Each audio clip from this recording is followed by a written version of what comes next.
Thank you, Lisa. Your Royal Highnesses, ladies and gentlemen, there can surely be no more fitting location than this for the premiere of Our Planet. Directly behind me, behind this enormous screen, is a statue of Charles Darwin, whose astonishing understanding of the natural world led to what has been called the greatest idea in human history, the theory of evolution by natural selection. Darwin revealed that all species have evolved over time to best exploit the conditions in which they live. He further realized that these conditions are not simply those of geography and climate, but also their relationship to other lives that live alongside. From the delicate codependencies of bees and orchids to the dramatic connection between cheetah and gazelle, all life on Earth is both product and contributor to its place in space and time.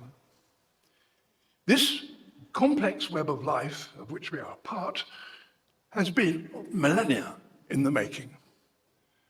Whilst Darwin's insights explain how this web came about, over 200 years later, we are still only beginning to understand its interconnections and which of these connections are the most vital.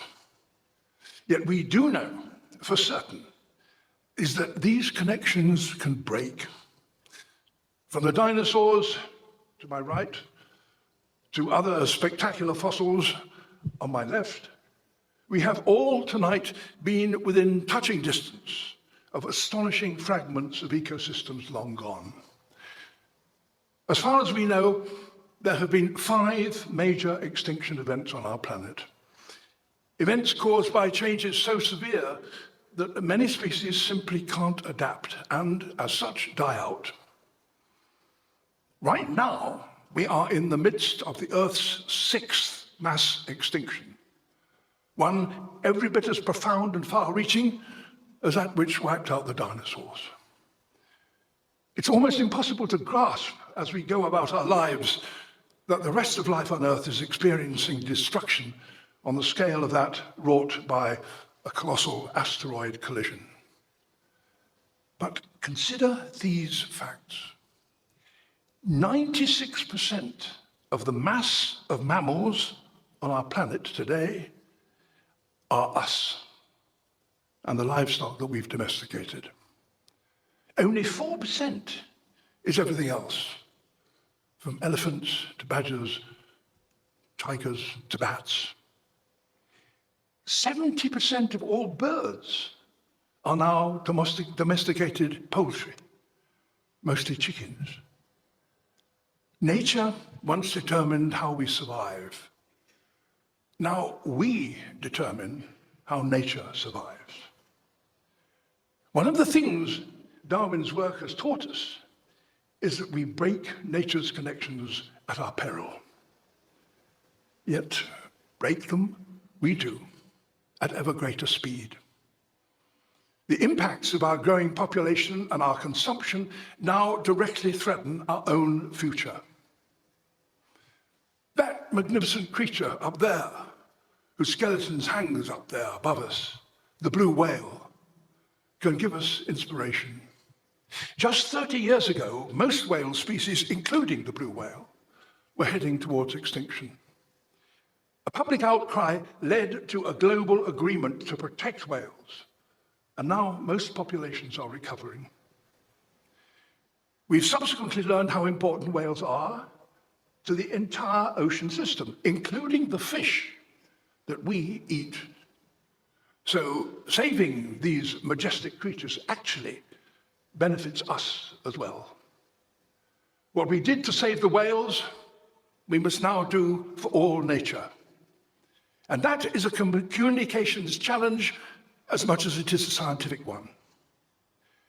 The 8-part Our Planet series aims to reach 1 billion people around the world.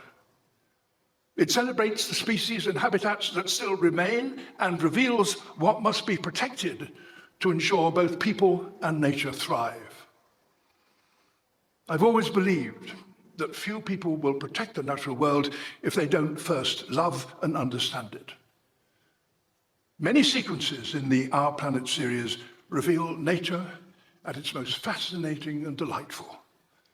Others prove that good things do indeed come to those who wait, often for a very long time, as the many talented cameramen and women who've recorded all kinds of wonders for us know only too well. But what really makes Our Planet stand out is the clear, driving story that runs through the entire species, the entire series, and the wider communications project. The natural world is not just nice to have, it fundamentally matters to each and every one of us. This has been a true labor of love for hundreds of filmmakers, cinematographers, conservationists, editors, musicians, production, and teams, all of whom have brought their best work to this most important story that there is. A story that could not be more universal or more timely. The ability to tell that story in almost every country on Earth at the same time via Netflix brings the possibility of an unprecedented global understanding of the one place that we all call home. It's now my great privilege to hand over to someone whose father perhaps influenced him to spend much of his life experiencing and deeply understanding the natural world, and whose passion and curiosity for the wonders of our planet has clearly inspired his next generation. Ladies and gentlemen, please welcome the President of WWF UK, His Royal Highness, the Prince of Wales.